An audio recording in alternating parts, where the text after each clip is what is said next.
welcome to Mompreneur Next Door. I'm super excited to welcome Maralee McLean today. And Maralee and I connected on Twitter, which is really fun. I love social media. It's so amazing. And Maralee has a little bit different story than some of my other guests. She is a mom, of course. She's an activist. She's an author. She's doing amazing things for women, moms, and children. And I really wanted her to share her story because she has an incredible, inspiring story, and so many of you moms out there could really use her help. So I thought it was really important um, to really branch out and maybe share somebody's story who's a little bit different in the hopes of helping a lot of you. So let's start out, Maralee. You really have, since you became a mom, your life changed quite a bit. You were not any of these things that I just mentioned. And No. due to circumstances, your life really changed. So tell us a little bit more about that. Yes. First, I'd just like to preface this with the fact that there are thousands and thousands of these women going through the exact same thing that I went through. So that's what I work on daily. But I was a normal, everyday mom. I went through a divorce. I was in a domestic violence marriage, and I went through a divorce. And at that point, I didn't really understand domestic violence back then, because like we do today, you have all the red flags, the coercive control, the emotional abuse, the stalking. But in my day, it was like a woman had to be beaten to be a domestic violence survivor or whatever. And at that point, I divorced him, but mainly out of the fact of the way he was with my baby, my daughter. And as time went on, I had full custody, and she was 2.5. He had limited visitation. And at 2.5, he sexually abused her. And these cases are rampant. So it's not, women need to know out there that if you're in a domestic violence marriage or relationship, you can count on the fact that your children will be abused in some way, and they need to get out. So the fact is, she was abused at 2.5, went through the court system. I was in court for 10 years trying to protect her. The more evidence that came out on abuse, the more time the courts gave her with her father. And so it wasn't like a little thing being said. She was telling policemen, doctors, social workers, psychologists, therapists, friends, and family in detail what was happening to her. And she'd say to me, "Mommy, how come no one believes me, Mommy? How Yeah, come I have to right. go back to my dad?" Why didn't the courts protect her? They are not protecting any of these children. That is the myth that's out there. So if you think you're going to go into court and you're going to protect your child from abuse, please think again, because I deal with this every day. Thousands of cases. Good, loving mothers, educated, great careers from every walk of life. They're all losing their children. I testified before Congress on this issue with 10 other mothers from across the nation with identical cases to mine. At this point, I thought I was all alone in this. And when I heard their testimonies, it could have been me speaking. That is what I deal with every day. Women telling me their stories. They go into court thinking that the courts are going to protect their child, thinking that this is just a matter that will be handled. You've grown up believing in the system. Right. And that is not what's happening. What happens is a lot of the people that are involved in the court system, as far as custody evaluators, GALs, which are guardian ad litem for the child, therapists, are really not trained in domestic violence and child abuse. We have Dr. Dan Saunders, who did a study with the Justice Office that shows judges not being trained, psychologists not being trained. So it's a huge issue, and it's a huge problem. And the system is failing, and it's failing miserably. And so you got involved as an activist to try and help the system. What sorts of things are you doing to change that? Well, I testify before Congress, as I said. I lobby in Washington, D.C. I work on legislation right here in Colorado, where I'm from. I'm an author. I started writing my book, Prosecuted But Not Silenced, Courtroom Reform for Sexually Abused Children, when my daughter was 2.5, when I saw the system failing. And I really didn't know what I was doing back then. I was just documenting everything. So I documented continually. And so these cases, I had a big black binder like an attorney. I put all the motions in there in chronological order and only the important papers. So I had everything documented. So in my book, it's the emotional story, which is a tearjerker, I will tell you. But at the bottom line is, you can read that and it'll say, people can't believe this could happen, that there'll be police reports and they're still not protecting a child. And so what I did is I put the addendums in the police reports, the doctor's reports, the hospital reports, judges' orders that were totally ludicrous. So what I did is I put that all together. So if you're reading that and you go, oh, that couldn't happen, it says go to addendum A, there's the police report, there's a judge's order. So it's very well documented, and there's a lot of research in that book too. So it's a way to keep women that are out there that are in domestic violence relationships, or even if they're not, if their child is being abused, sexually abused specifically, it will absolutely guide you through it and not have, you won't be blindsided by what happens. Because I lived it, I documented it, and I know the things that worked and the things that didn't work. Can you repeat? And that's what I deal with daily. I mean, I get calls from all across the nation. Women call me. I don't care what socioeconomic status they're coming from, what religion, what race, it doesn't matter. They're in the same predicament, and they're totally losing it. How could you not? You know, they're even if they're holding together, even the ones that are really strong and hold together and go in and end up having to represent themselves because they've lost all their money trying to fight for their child, they're amazing. Very strong, powerful women.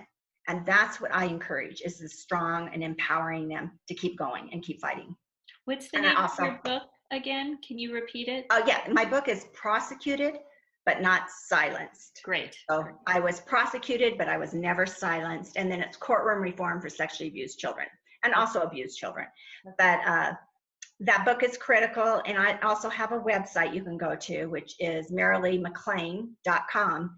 A lot of information there. So it's just my name, Maralee, McLean, McLean.com. A lot of information there. And I'm working with Moms Fight Back, which is a nonprofit pulling mothers, 100,000 mothers together across the nation to make this difference and to help other women. Women need to come together on this issue. Now, is legislation different in the state of Colorado, or are you guys trying to nationalize things to help women in all states? What does that look like? There is legislation, and actually it's more of a resolution that got passed in California that deals with the safety of the child and dealing with domestic violence first. Colorado already has that in our legislation, but the judges aren't abiding by it. So with the legislation I will be working on, will be pulling the safety of the child first and domestic violence first, and then going into the training and education of custody evaluators, guardian ad litems, lawyers for the child, and judges. Judges need tremendous amount, and not trained. They only have to have 5 hours of training in Colorado a year. And that's not even close to what they need. And it doesn't even have to be in domestic violence or child abuse. And they're on the bench making rulings on these cases that are absolutely destroying children's lives. So that is going to take some time, but that's what we need. And not having them be trained by other judges. They need to be trained by advocates that have lived this experience. So you have stuff to help the women going through this, your book and your website, and you're also working on legislation to change things from the other side of things. Now, that being said, all of that being said, if there are women who are going through this right now and they're watching this video and they're thinking, okay, the book sounds great, but I mean, you've probably been in such an emotional place, you don't even know where to start. Where would you recommend these women start who are watching this and saying, I need help today? What do I do? The first thing is they need to know what's there for them in the system. You need, if you have to hire an attorney, you need to have an attorney that's trained in domestic violence and child abuse issues and that can actually represent you in domestic violence. They have to really be well equipped for that. And I always tell them, don't pay your first attorney all this money, because you're going into hundreds of thousands in legal fees. And the women that don't have money, yes, we don't even hear about those mothers. Right. So the women that are going through this are going through everything they own and all their finances and giving up their houses and cars, everything. I say you don't give that first attorney all your money, because you may have to. I had 8 attorneys, so this isn't going to probably be your first attorney. Secondly, you need to go. I prefer, if you have your child being sexually abused, not to go to social services first. I would suggest getting a police report first. If you actually have proof, like hospital reports and doctor's reports and police reports, it's criminal. If you or I were raped, it goes to criminal court. If Mhm. it's that much information, it should be in criminal court. Now, if you don't have the documentation to prove what's going on, you're going to be in trouble in the courts. You better have proof of what's going on. And a lot of these cases, there isn't necessarily proof. There's not evidence. I mean, physical evidence. A lot of times children won't even show the physical evidence. So they have advocacy centers. And sometimes those are the best places to go because they videotape everything right away. And they have forensic interview people there, which is important. Back in my day, they didn't even have that.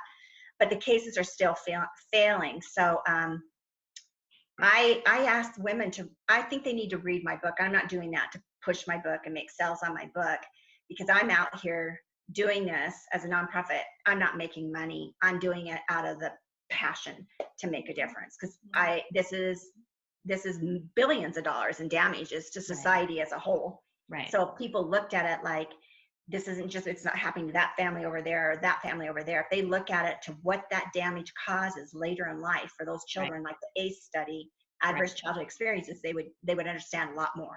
Right, right, right. Well, that's good to know. That's absolutely great to know. And, I think it's amazing what you're doing for all these wonderful women. I'm going to shoot a question at you that's not only going to apply to you, but also these other women who might really need this. What are you doing for self care Oh, and what can they do? Because that's really important. I do agree with self-care is really important, whether you do yoga. My self-care wasn't necessarily physical, or emotional. It was more writing. I found my outlet in writing and writing articles and doing that kind of thing. So whatever outlet works for you, and keep family around you and good friends around you. And if you can afford a therapist, get into therapy. And just, I believe religion, if whatever your religion may be, that gives you strength. And mainly just to have a good support system there for yourself. That's wonderful. Thank you. Thank you. Yeah. There probably are I mean, as you mentioned, so many women going through this, and whether it's abusing the kids in sexual ways or physical ways or emotional, mental, verbal ways. Is there anything that we haven't touched on that you would like to mention about what you're doing or advice for people? I would just say mainly young women that are in college. I like to say this a lot when I speak is that the red flags today, if you're being stalked or you're emotionally abused or financially abused or whatever those red flags, you can obviously look at any internet and pick it up, read on it. And if you're in that relationship at a young age, you do not want to marry that man because you will be in this for a lifetime. It doesn't go away. So that's one. And I would suggest women, you know, go to Moms Fight Back, momsfightback.org, and sign up with us, and let's get this information out there. And it doesn't matter whether you're a mom going through this or not. We all need to care about it. It's like, Moms Against Drunk Driving. We all need to come together to care about this issue. And we need the good men. I'm not excluding men because there are lots of good fathers out there. But we have, there was legislation that was passed during the Clinton era that actually was to help fathers coming out of prison and stuff like that so they can be back with the family. And that's a great idea, but it's billions of dollars going into abusive fathers. And that's a huge problem because women do not have any funding, but fathers do. So the good men need to step forward and make a difference in this. That's wonderful. And Moms Fight Back is a national organization, so no matter what state you're in. Yeah, you can absolutely be with us from any state, and because this is a national issue. It's an international issue as well. I just got back from England speaking at the Parliament, and we really took this on in the 80s during my time because there was a doctor by the name of Dr. Richard Gardner that believed in pedophilia. That's all I can say if you read his stuff on parental alienation.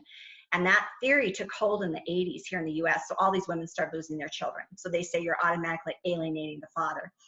Well, it's just now taking hold in England, Australia, all the European countries. So that took place here, and it's just now hitting there. And there's people pushing those ideas, and it's sick. It's sick. It's really sick.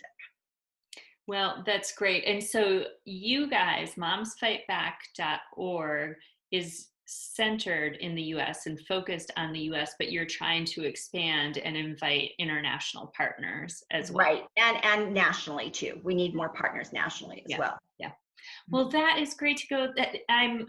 It's devastating what happened to you, and that's the reason for your why, but how wonderful that you've turned it into something that you can be a positive force for change to help so many women and children out there. So that is really admirable. That's not always easy to do when you've suffered such trauma. So congratulations and many thanks to you for all of your hard work. Thank you very much. Thank you so much for joining us today. I know you will touch so many people who really are out there going, what is out there for me? So thank you so very much for your time. I'm happy. Thank you very much.